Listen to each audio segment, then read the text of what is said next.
అంబేద్కర్ కోనసీమ జిల్లా అమలాపురంలో ఆక్వా రైతులు రోడ్డెక్కారు. రాష్ట్ర ఆక్వా రైతు సంఘం పిలుపు మేరకు జిల్లా అధ్యక్షుడు దెందుకూరు సత్యబాబురాజు ఆధ్వర్యంలో రైతులు ఉధృత ఆందోళన చేపట్టారు. అమలాపురం ఎర్రవంతెన వద్ద ఉన్న ఆక్వా ఫీడ్ షాపుల ఎదుట రైతులు నిరసనకు దిగగా వారికి మద్దతుగా ఫీడ్ డీలర్లు స్వచ్ఛందంగా తమ దుకాణాలను మూసివేసి నిరసనలో పాల్గొన్నారు. రాష్ట్రంలో విపరీతంగా పెరిగిన మేత ధరలను తగ్గించి పడిపోతున్న రొయ్యల ధరలను పెంచాలని రైతులు డిమాండ్ చేస్తున్నారు. రొయ్యల ధరల నియంత్రణపై ప్రభుత్వం తక్షణమే ఒక ప్రత్యేక కమిటీని వేసి తీవ్ర నష్టాల్లో ఉన్న ఆక్వా రైతులను ఆదుకోవాలంటూ అమలాపురంలో భారీ నిరసన ర్యాలీ నిర్వహించారు.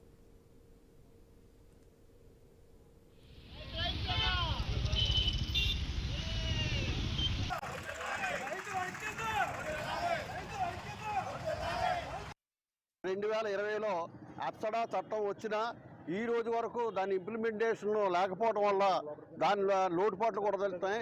ఒక పక్క చంద్రబాబు నాయుడు గారు లక్షలాది ఎకరాలు పెంచి ఎక్స్పోర్ట్ని పెంచుదామంటే దాని అనుకూలంగా యంత్రాంగం లేక రైతు పండించిన రొయ్యకి గిట్టుబాటు ధర లేక ఎవరికి చెప్పుకోవాలా ఏం చేయాలనే ఉద్దేశంతో రైతులు ఈ రోజున రోడ్డెక్కి ప్రశాంతంగా బతుకుతున్న ఆక్వా రైతులు రోడ్డెక్కి షాపులు బంద్ చేసి అలాగే పట్టుబడి బంద్ చేసి గవర్నమెంట్ వారికి నిరసన వ్యక్తం చేయడం జరిగింది. ఈ రోజున ఇవాళ ఈ ఆక్వా రైతు ఆక్వా చెరువులు అంటే ఇవాళ ఆక్వా ఇండస్ట్రీ కింద, ఎందుకంటే రైతుకి ఎలా ఉన్నా ఇండస్ట్రీలో పెద్ద పెద్ద ఇండస్ట్రీలో బతికే లేబర్ కన్నా బతికే ఆఫీసర్ల కన్నా ఈ ఆక్వా ఇండస్ట్రీలో ఎక్కువ కోస్టల్ ఏరియాలో ఆధారపడి ఉన్నారు. ఈ అప్సడా చట్టం ఉంది కాబట్టి అప్సడా చట్టానికి తెలియకుండా ఈవేళ మన ఫీడ్ మిల్లర్స్ కానీ ఈవేళ ఎక్స్పోర్టర్స్ కానీ అప్సడాని పక్కన పెట్టి వాళ్ళ సొంత నిర్ణయంతో చేస్తున్నారు అంటే దీనికి వెనకాల గవర్నమెంట్ వాళ్ళకి సపోర్ట్ ఉందని అపోహతో కూడా మేము మాట్లాడటం జరుగుతుంది.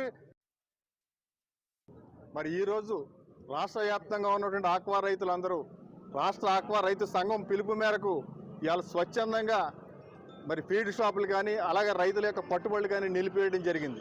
ఇంకేదంటే మా ఆవేదనని ఈ రకంగా నిరసన రూపంలో మేము ప్రభుత్వానికి తెలియజేస్తున్నాం. కారణం ఏమిటంటే ముడి సరుకులు పెరిగినాయి అన్నటువంటి నెపంతో ఫీడ్ ధరలు విపరీతంగా పెంచారు.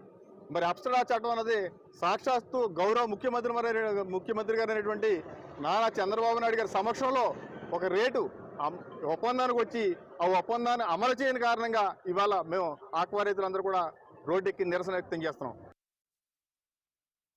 ఈరోజు ఒక రైతు ఇబ్బందులు ఏ విధంగా ఉన్నాయి అంటే అక్కడ ట్రంప్ ట్యాక్స్ ఉన్నా వేరే దేశంలో యుద్ధం జరిగినా ఇదే ఆక్వాలో అందరూ ఉన్నారు.